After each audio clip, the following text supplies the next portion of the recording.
So, years ago, I'm probably talking at least 15 years ago, I was inspired to write a poem kind of based off of the 'Twas the Night Before Christmas.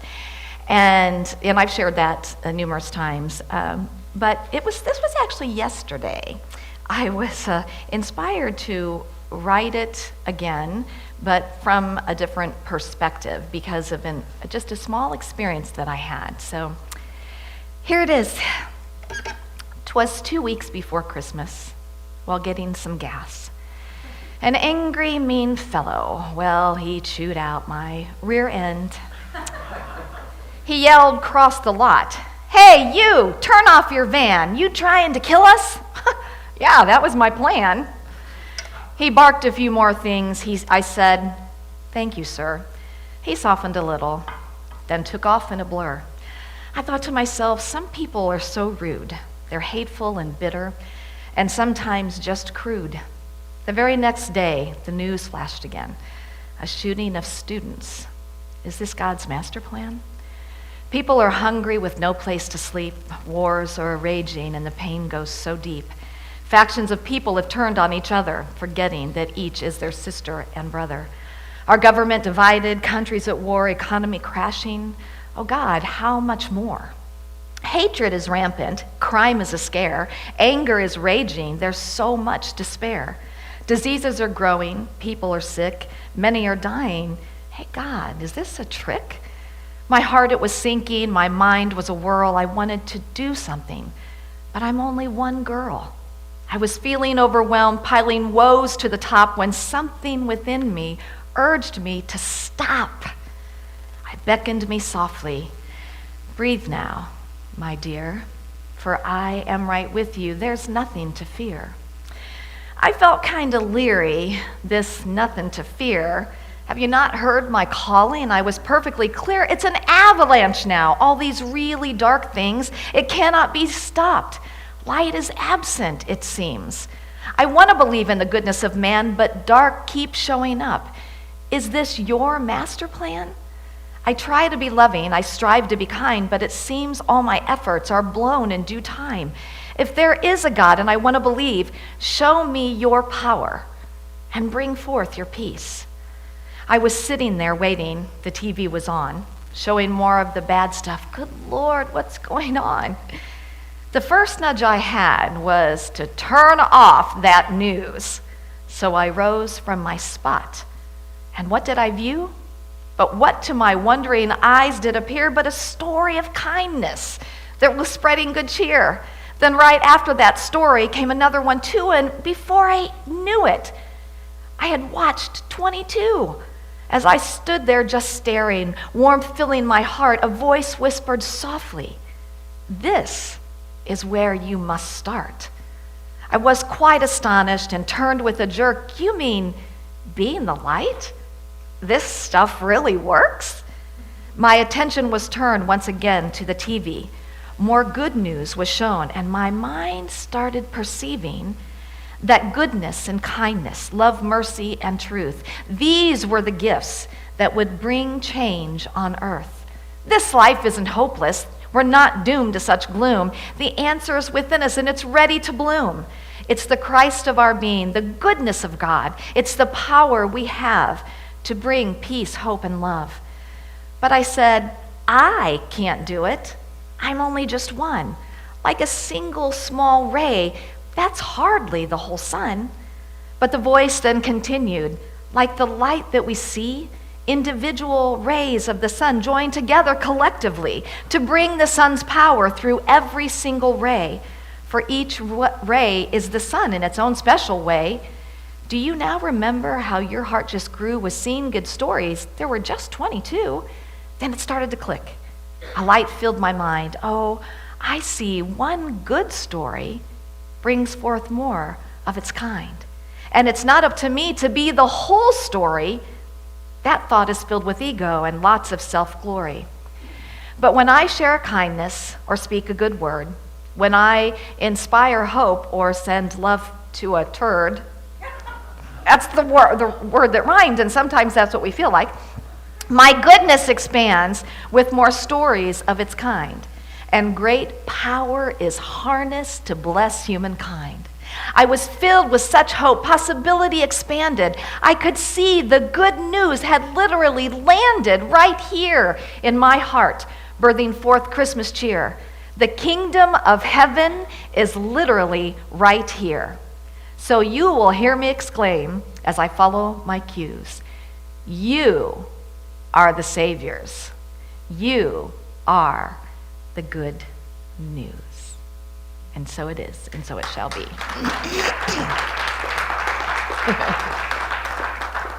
So we're here. It's less than 2 weeks before Christmas. How many of us have our Christmas shopping done and wrapped and are ready? How many? Are you serious? I bet there could even be 4 or 5 of you. Just blows me away. Most of the rest of us are not quite ready yet, but that's okay. It is just really hard to believe. And, Christmas is a time, I love that different holidays, different times of the year, they spark something for us, because I think it's good for us to be sparked. And Christmas is a time that it reminds us truly of each other. And it's a time when we become much more aware of those around us who are struggling. Those around us who are going through something that this season isn't necessarily such a happy, joyful season for them. And the great thing is that we have a strong desire to help. We want to help alleviate that pain and that suffering, and that's compassion that is coming forth within us. I also believe that Christmas begets crime in a probably a little bit bigger way than normal. And I think that's really due to that, as there's so much that is shown on TV, the Christmas stories, the things that we see on TV are all about happy families and all these wonderful, we're seeing pictures of families gathering around the Christmas tree and eating together, laughing. And I think that it really brings a present for a lot of people. The pain that they feel, the pain of maybe that their life hasn't turned out quite as they had hoped that their life would turn out, or that they're alone for some reason. Maybe they've lost a loved one through death, or maybe just through something that happened throughout the year. Perhaps they're dealing with a health issue. I think that the two, biggest things that come up for people at Christmas is loneliness and lack of money.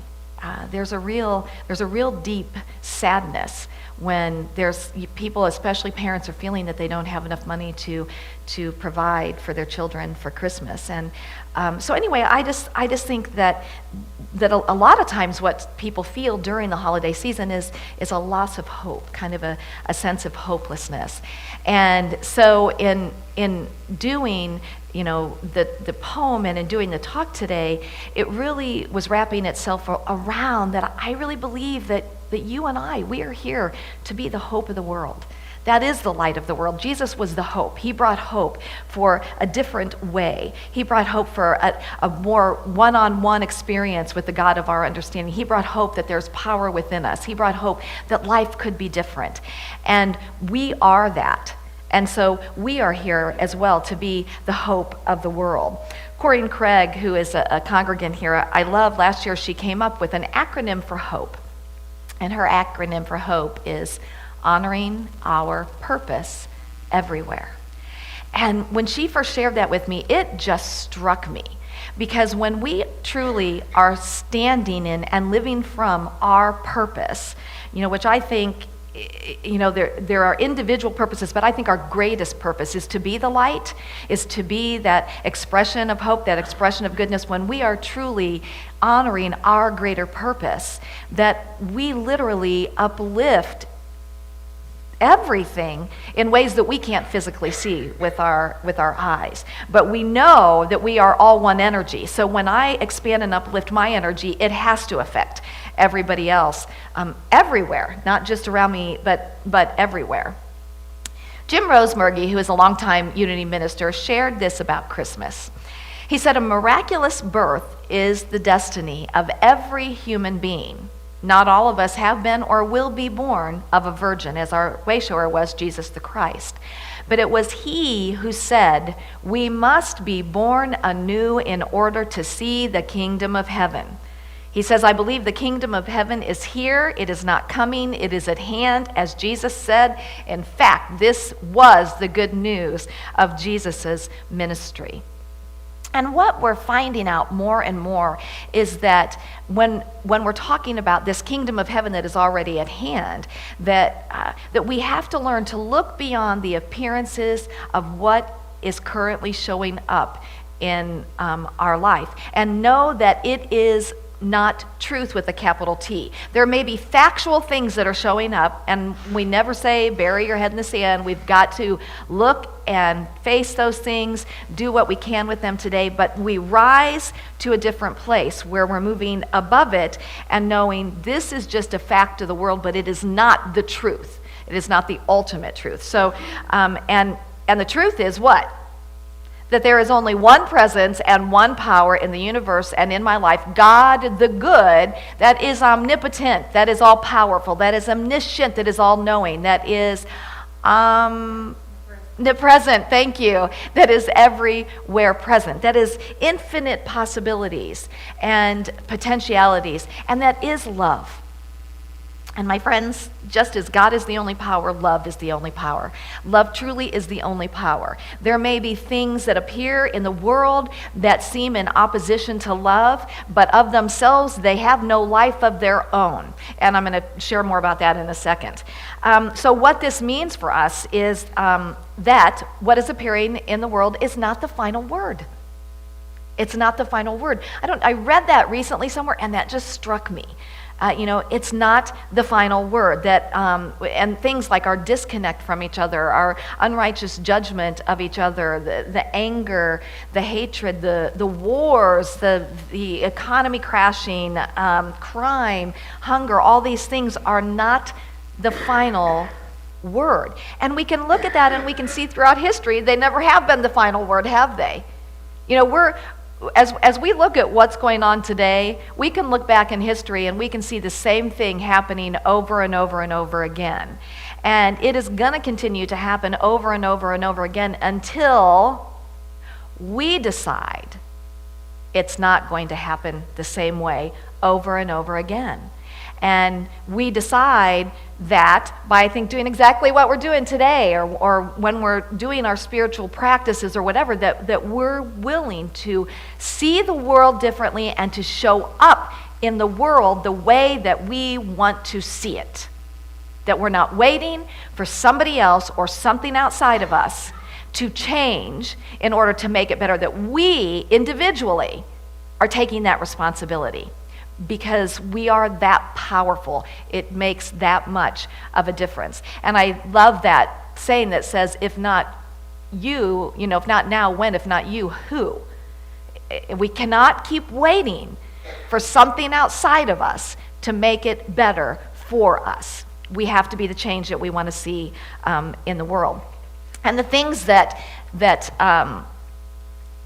are appearing that seem so in opposition to what love is about, to what God is about, we might, I don't think we would term it so much evil, but it would be in more fundamental, realms termed evil. So I want to share with you what Charles Fillmore, our co-founder, says about evil. He says, evil is a parasite. It has no permanent life of itself. Its whole existence depends on the life it borrows from its parent. And when its connection with that parent is severed, guess what? Nothing remains. That's why I feel so strong in saying love is the only true power. Because love will never be diminished, ever. But evil, anything in opposition to that, doesn't have a power of its own. In divine mind, there is no recognition of evil conditions. Such conditions have no basis of reality. They are conjurations of a false consciousness. Apparent evil is the result of ignorance, and when truth is presented, the error disappears. Now, I kind of had a challenge with that word ignorance for a long time because it was used in really negative ways to say, oh, you're so ignorant, you ignoramus or something like that. But ignorance simply means that we don't know differently. So it's not a negative thing. When we know better, we do better. And sometimes we just don't know better. So ignorance is not a negative thing. He says evil exists in the world because man is not in spiritual understanding. And he goes on to say evil must be overcome with good. With good. We must dwell in the good so wholly that all substance of our thoughts and our being is given over to the promotion of good. This is a mental process in which all negation, evil is denied, and creative, fearless affirmation of God's perfect good is steadfastly adhered to. I love what he says about that. And I love the way in which he is saying it. And if you remember, and you may or may not, but his definition of love is one of my favorites. And love is an inner quality that sees good everywhere and in everybody. It insists that all is good, and by refusing to see anything but good, it causes that quality finally to appear uppermost in itself and in all things. And so he's reminding us over and over again, it is up to me to choose to see differently. It is up to me to heal what needs to be healed here in order that I can dwell in the good so wholly that all of my consciousness is given over to promoting only the good, which is to promoting love. And do you think it takes effort to do that? You bet. Because I know for myself, and for me, this kind of comes up with when somebody has done something that has not been a kind or nice thing to do, and I'm having to work with all that stuff that's going on inside of me, that's wanting to justify and that's wanting to, stand up and defend myself, but what I've been learning more and more is that when I find that peace in my heart and I start to get clear, and doesn't mean I have to be in contact with that person, but almost inevitably, and not every single time, but almost inevitably, when I have gotten that clarity, when I have found that peace within myself, when I have loved myself, and I take the time to be in that prayer place where I am holding this person in love and in desire for goodness for them, things shift. They shift, of course, first right here, but it's amazing how many times things shift in the other person. And, we look at Christmas stories, the Grinch and Ebenezer Scrooge and, the book about Pollyanna, and we can look at those and we can say, oh, that's not real life, but it is. And they show us over and over again that love heals everything. Love is the healing power. And love literally has the potential to melt what appears to be a very frozen heart in somebody else. But the place we have to start is right here in our own being. We have to find that, first in our own being. I think, Christmas is obviously, the story is a wonderful, nice story, but what it is reminding us is that this transformation, this being born anew, this is an ongoing transformation process, and it's minute by minute. It's minute by minute, because I don't know about you, but I have opportunities all the time to make a choice as to how I'm going to show up. Do you guys have opportunities like that? And in this, in our willingness to be the good, in our willingness to just stay in that consciousness, we must be willing to make choices that aren't going to be the norm.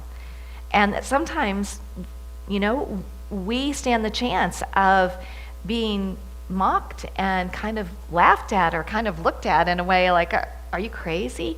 Are you out of your mind? And sometimes I just want to say, yes, I'm out of that mind that used to run me and I'm into this new mind. But we have to make the choice to be kind in the midst of anger. We to choose love in the midst of hate, to speak truth in the midst of untruth, and to fill our world with goodness, and goodness of all kinds. We can fill our world with goodness simply by smiling and making eye contact. I'm amazed at how when I'm just out in public, and I just have been practicing this for so long that I love it when I can just smile at somebody who doesn't seem to, and all of a sudden they'll smile, and it's expansive. In that moment, it's expansive. We're expanding the love, we're expanding the goodness. And that affects everyone, not just that person and not just you. Perhaps good comes in making amends, in taking responsibility for maybe some things that you could have done better, shown up in a better way. It's listening to another's point of view. It's giving of our time, talent, and treasure to help those out who are struggling. It's playing. Giving out the goodness to me is going out in the backyard and getting on those sleds with my grandsons and playing and having that laughter. And it's saying positive things, and it's singing, and it's creating, and it's doing whatever you do that adds to the goodness. And do you know how to tell that you're adding to the goodness? You're feeling pretty good. That's pretty much that you're adding to the goodness because you're feeling pretty good inside about what you're doing. And again, that adds to everything. And it's really being about our Mother Father's business, our Mother Father God's business, and not about other people's business. That experience at the gas station, it shocked me. I don't really have people that yell at me like that. And I think I was so shocked that when this guy started yelling at me, and he said, are you trying to kill everybody here? I was just like, no. I'm thinking, is he joking? Is he not? And then he went on to say something else, and I just said, thank you. But what was interesting is that I could see a little shift by the time he got in his car, by me just showing up in a calm place. And what was interesting, and this really came to light for me just in the last couple days. Actually, it was when I was talking to you, and I don't even know if you realize that this awareness came from me, is that in the past, I always thought that because I didn't have the ability to meet anger with anger, I didn't have that voice, that I wasn't strong. I saw it as a weakness. And I had that awareness that one of my purposes in life, I'm a peacemaker. That's one of my purposes. I have a generally peaceful disposition, and I got it. Oh my gosh, that's a good thing. That's not a weakness. That's a huge strength. And I want to encourage each of us to start looking at some of the things that we may compare ourselves to with other people, and think that it's some type of a weakness when really it's a strength. And really start standing in that strength. That helped me a lot. Remember that one ray of sun cannot bring all the heat and energy from the sun to us, but many rays together brings the power of the sun and brings incredible transformation. And that you and we are the rays of God. And that even though you may feel like one person, we're surrounded by people in this room. And there are ministries and people across the planet that think like us. And as each of us stands in that knowingness and comes from that knowingness of who we are, we are making a huge, dynamic difference. But it takes each and every one of us. So I'm going to close by finishing the poem. The story of Christmas has always been dear, but my relationship to it has changed year to year. I now know the truth, that much deeper meaning, that love is the answer. At least that's what I'm gleaning. The story of Christmas, it's all about me. It's about every one of us, and that makes me a we. So together, let's shine our lights brilliantly and show all the world there's something to see beyond hatred and pain, beyond crime and that stuff. And that something we see is the power of love. So I just encourage you to go out and just be the big, bright, brilliant beams of radiant light and love and goodness that you are. And just keep on keeping on. Namaste. Namaste.